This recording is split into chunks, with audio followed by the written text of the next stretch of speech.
So ladies and gentlemen, welcome to my spoiler-free review for Shazam! Fury of the Gods. And I do want to stress, despite what you may have seen with the length of this video, that this is spoiler-free. I like to pride myself with going as comprehensive as can be to help inform your decision of, is this movie worth checking out? And that is exactly what I am here to do. Thank you to Warner Brothers for inviting me to see this. I saw it last night, Tuesday. I hope I get this up on time. If not, I guess you're seeing it the next day. But let's start right at the top. Like, what is this movie even about? I'm sure some of you are aware, but just in case you're not, Shazam! Fury of the Gods, the sequel to 2019 Shazam, surrounds the daughters of Atlas, as I'm sure many of you have seen in those trailers. Hespera, played by Helen Mirren, Calypso, played by Lucy Liu, and Anthea, played by Rachel Zegler. They essentially come to Earth to get back the ancient magical powers of Shazam that were taken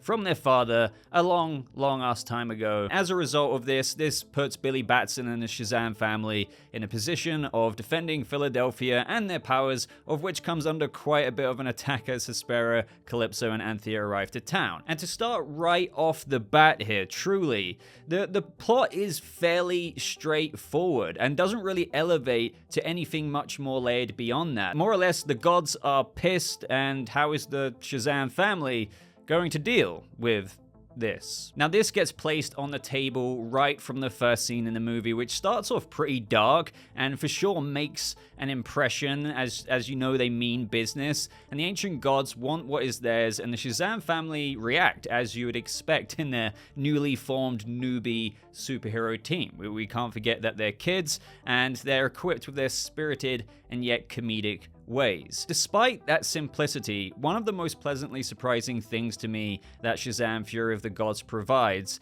is the entertainment, despite some of the flaws of the movie that we're going to get into in this review. And the entertainment of Shazam, I feel, is what makes the first movie and the second movie inherently charming. I think the fabric of what makes up these characters and the way the Shazam movies embrace the heart and tone is truly what makes it work best. They took what worked in that first movie and doubled down on it. Naturally, with these being ancient gods, the Shazam family are way out of their depth, and given the nature of the characters dealing with all of this, it does provide for an entertaining time with humor that landed for me way more times than what it didn't. And to just comment on that for a second, the whole humor side of the movie, I know some people didn't like the first movie's goofiness, but to me, you know, say what you will critically about the movie, but the humor and the goofiness is what is inherent with these characters. This movie owns that tone even more, and for me, and the characters that this movie reflects, it hits well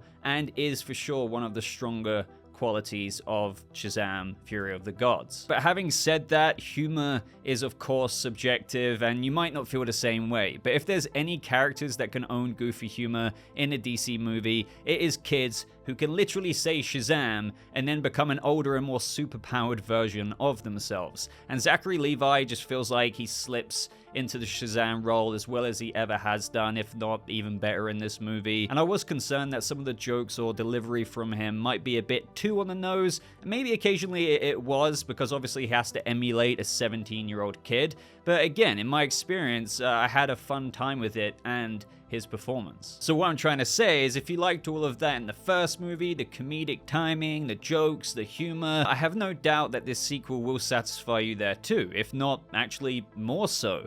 But if you didn't like that in the first movie, then I can't imagine that you'll get along with the comedic aspects of this sequel either. But the thing is, all while I'm praising the Shazam sequel for all of these things, and it for sure does have its moments, at the same time, it's not the kind of plot that offers this abundance of substance. So as a result, I wouldn't look for Shazam! Fury of the Gods to be placed up on a pedestal of the comic book Hall of Fame, if you know what I mean. But having said that, what I do want to approach here at the beginning is that Shazam! Fury of the Gods most certainly exceeds Black Adam for me, and by quite a bit. And the reason why I want to make this direct comparison to Black Adam is because for me, it just helps me articulate what Black Adam provided and didn't provide, and what Shazam 2 has that Black Adam was just quite frankly, missing. So the biggest difference as to why I put Shazam 2 above Black Adam is because all while you can tell from the trailers it has quite a bit of action and spectacle in it, more so than the first movie, so just like Black Adam, right? But the thing is, Shazam Fury of the Gods doesn't drown you with this relentless action. All while this sequel expands on the action, it has bigger set pieces than the first Shazam, and everything that comes under that umbrella, it doesn't make the same mistakes as putting all of your eggs in one basket like Black Adam did. Most importantly, it remembers to sprinkle in the endearing heart and spirit that you have with Billy Batson and his chosen family. However, as the movie progresses, the simplicity of the plot feels like it gets in its own way a little bit. My main criticisms fall on the plot bordering on repetitive throughout. So all while we're distracted with the fun beats this movie provides with its cast and laughs, you're also reminded at various points that after a couple of hours, you realize it hasn't really progressed or isn't really too far away from where all the characters were at, even the villains and what they're doing, than that of the first 10 minutes of the movie. So let me expand on that for a second. From the get-go, you have the Daughters of Atlas seeking the Shazam powers back, as I've mentioned, and to help them achieve this, they have this, let's just say, tool to help them do so. The thing is, with this method of gaining the powers back, you feel like whether you're 20 minutes in or an hour and a half in, there's a bit of back and forth between the Shazam family and the Daughters of Atlas that feels like the plot is taking one step forward and then, 2 steps back between the opposing sides. It more or less feels like, oh, no, hey, you got it. No, I've got it now. No, oh, you've got it. 1 hour later. Oh, no, you've got it again. It's just like, this is a criticism for me because it makes me feel like, okay, isn't there a bit more to this over the couple of hours of the movie?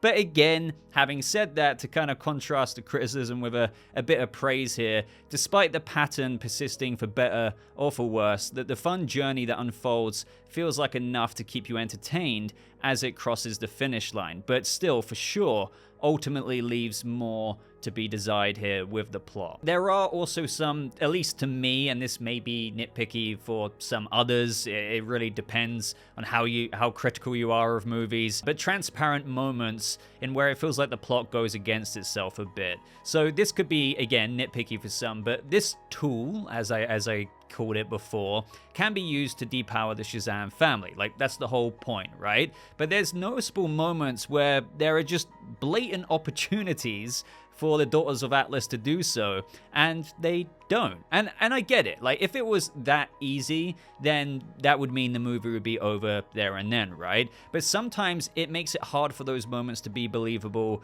of which I will get into in a detailed spoiler review. And believe it or not, when it feels as though that the plot is more or less about one thing for the most part, as I detailed before, such as, with getting the powers back, which is, again, what they want to do, by the end of the movie, it feels like the villain's motivation just kind of goes out the window, or is perhaps maybe still a part of their plan, but it seems to be put on the sidelines to prop up that typical final fight. Now, don't get me wrong, I think it's completely fair enough to want to end the movie on a cool spectacle, but the way it was handled in terms of the villain's motivation felt a bit too formulaic for the sake of spurring on more destruction, action, a boss fight. That just kind of left me viewing that final act and that final showdown as a bit of a mediocre landing, and thus rendering, actually, the final boss herself as a bit lacking by the end of all of it too. But what I am happy to say and report here from my experience, it might not be the same for you,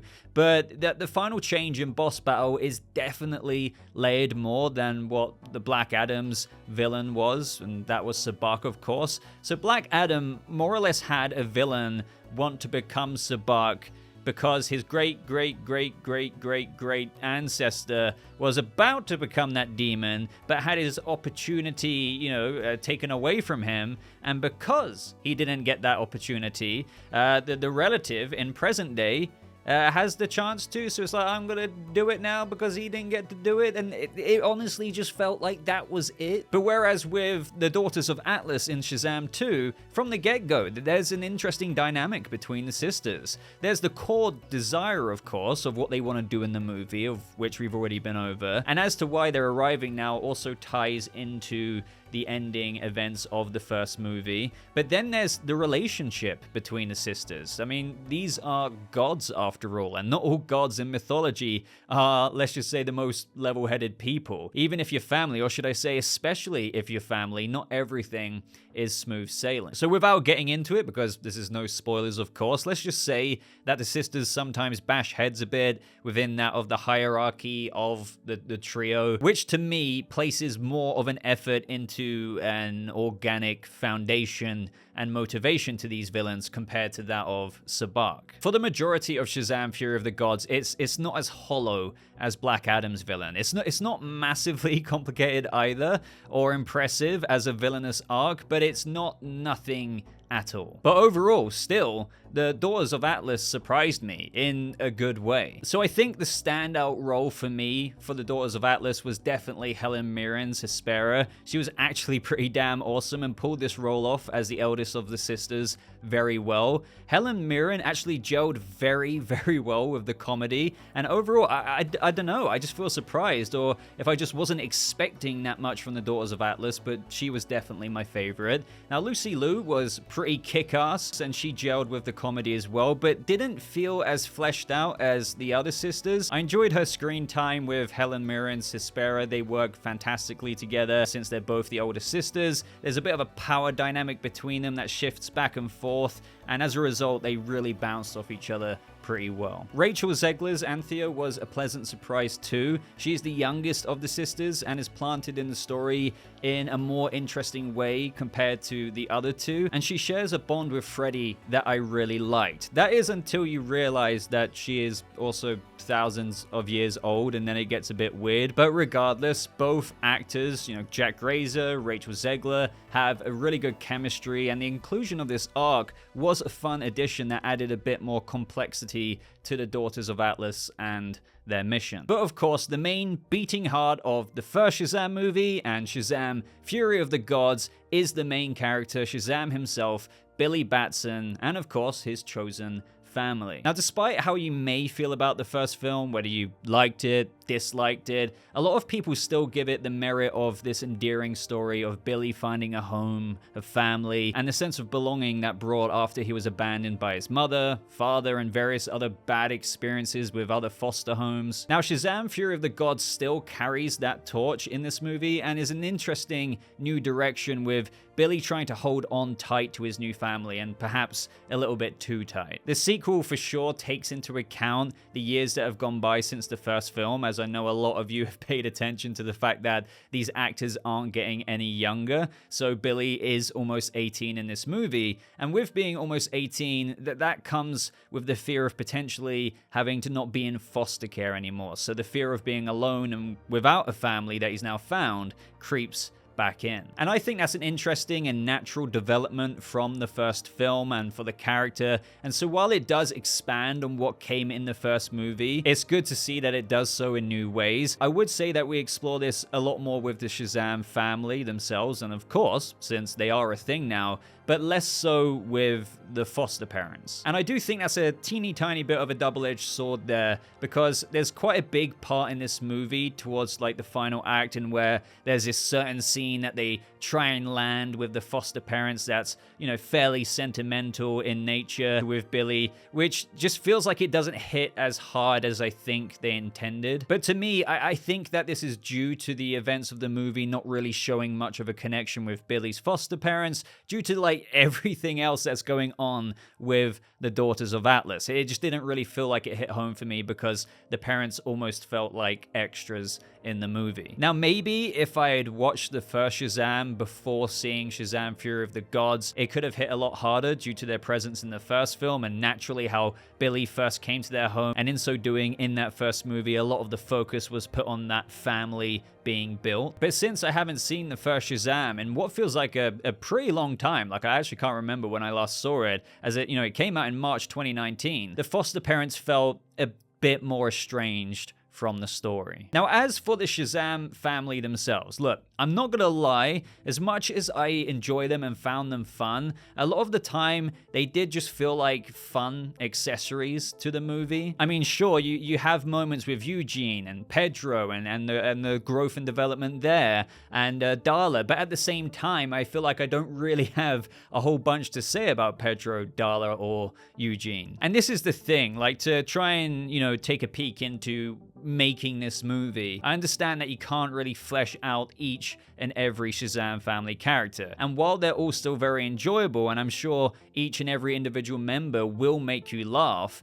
but beyond a laugh, their presence still leaves a little bit more to be desired with development or on the more sentimental front. But I do want to stress that I acknowledge with such a big cast like that in a 2-hour movie, that would be pretty hard to achieve. So I suppose that they have to pick and choose and then use the other characters sparingly. But as a result of that, a huge amount of focus was put onto Jack Grazer's Freddy. Kind of like the first film, but it felt like even more was packed in there for his role. He borderline feels like the starring role of this movie. Like, seriously, for a second I felt like, are they setting him up to be Billy Batson or something? And the thing is, I like Jack Grazer, but I really didn't expect to enjoy his performance so much in this movie. He was a huge part of the heart of this film. His comedic scenes were really enjoyable, especially with the wizard. Again, I can't really get into so many details here. He just had quite the overall adventure compared to the other Shazam families, of which, as I said, felt like more accessories. To the point of where, if I imagine the movie without him in it, it makes me realize that he carried a significant part of this sequel. Not to say that without him it would be terrible and diabolically bad, but it makes you realize that he really is one of the most important ingredients to what makes Shazam Fury of the Gods an enjoyable experience. Now, the other Shazam family member of whom I would say gets the most attention outside of Freddy is probably Grace Fulton's Mary Bromfield, who is quite a bit older than the other Shazam family members, of course, and provides some moments of comfort and direction for the family as a whole, and I think a lot of fans will enjoy her quite a bit. Now, the Shazam family's involvement, like, as a group, is consistent throughout the movie. However, don't expect like a full-on Shazam family crime-fighting spree all the time. And despite how much we see of the Shazam family as superheroes, as the plot progresses, it gets lesser and lesser. Now, to be ambiguous, this is because of the tool, as we've discussed, which I understand as to why it is used this way, because ultimately, if the Daughters of Atlas didn't have this device, then they would be completely outnumbered with nothing to threaten the Shazam family with. So as a result, towards the last act, there are quite a few moments in where the film tries to still make the Shazam family feel relevant without their superpowers. But as a result, with their assistance to Billy and the way the writing is executed in this portion of the movie, it just feels predicated off quite a bit of plot contrivance. And what I mean by that is, and again, you might not be as critical as the way I might look at it, but there are 100% transparent moments with the whole aspect of, isn't it lucky it worked out that way in their depowered form? And all I can say here is Skittles. Now, again, can't get really into detail with that. You'll have to see the movie to know what I mean here. Let's just say it was like a huge product placement that I'm not sure if it will land well or not. I don't even quite know how to feel about it. But you'll see what I mean with, how convenient certain moments are like that, with the certain scenes in the trailer where you see some of the Shazam family out of their superhero mode. Now, as for the CGI or just, the visual effects of the movie, I would say that it was like for sure shaky at times to me, such as the dragon or perhaps a floating car on the bridge being carried away by one of the Shazam family members, but it never stood out like a blatant sore thumb to me. That paired with the score too, that actually took me by surprise. I hadn't heard it until the movie. I think you can listen to it right now. I hadn't had really any previews, and when I heard it in the movie, like, I was pretty impressed by the sound and the score. I was like, damn. Now, as for post-credit scenes and like what I'm wrapping up here in this video, not going to get into it other than just saying there are 2 of them. Definitely stick around for them. One is that typical more or less immediately after the movie thing, and then one right at the end of the credits. I would say, yeah, stick around for both of them. Why not? Now, there is a cameo in this movie, and I'm not going to get into spoilers here. Some of you may already know about it from, you know, the questionable marketing that kind of gave away this cameo. Now, what I will say on this until, you know, I get into a bit more spoiler details in another video is that while it was cool seeing it, I wasn't blasted back. It kind of felt like out of nowhere. And, you know, I'm a big DC fan, and I love big DC characters. And it is fan service, but this one just didn't really kick it for me. The inner fanboy in me is a little bit like, tee, you know, look who it is. But again, while they do address how this cameo came to be in the movie, it felt like to me it also suffered from the whole, it felt like the right person, the right timing, who had to do the right thing. Otherwise, certain things towards the end of the movie could have looked pretty different. So, final words on Shazam 2 Fury of the Gods for this no spoilers review is that if you're into this, if you're into Shazam, it really does deliver on this. It's not perfect, it has its flaws, like most certainly, but it is still, honestly, a pleasant surprise to me with how much of a fun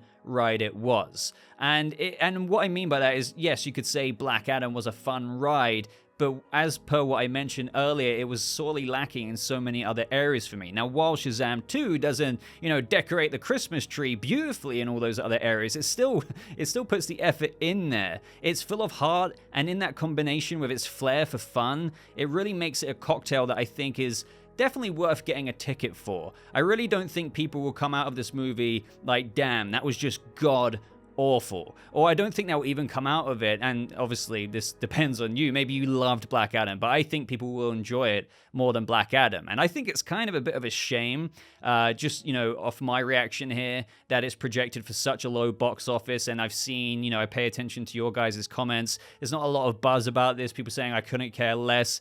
But if you went and had a spare ticket one day, a little bit of pocket change left over, and you want to go see a movie, I would recommend seeing Shazam Fury of the Gods for just a fun time. Again, it's not perfect. It's not going to be the staple of all comic book movies. It's got issues, but it does have redeeming qualities that will make you laugh and will make you smile, and definitely is a good addition to that of the first movie. But that just about wraps up my long-ass no spoilers review. So let me know what you thought of my thoughts. Has this swayed you to maybe see it, or maybe even not see it? Were you going to see it anyway? What are you most looking forward to? Is it maybe about what you expected to hear, or are you going to go see it and be like, nah, Boba, I'm going to prove you wrong, it's going to be awful, or actually it's going to be greater than what you praised it to be? I don't know. Just let me know your thoughts. I would really appreciate a like on this video. It takes quite a while to go so in depth and, you know, strive to be as comprehensive as I can be in a no spoiler review. So if you want to show some support and love to the channel, hit that like button. If you're finding yourself brand new here, subscribe. I'm sure you're going to enjoy other content on the channel. But until next time, ladies and gentlemen and Shazam family, thank you so much for watching. I hope you all have a lovely rest of your day, and I'll see you, people of the DCU, or DCEU, because this is technically in that, in the next video. Goodbye.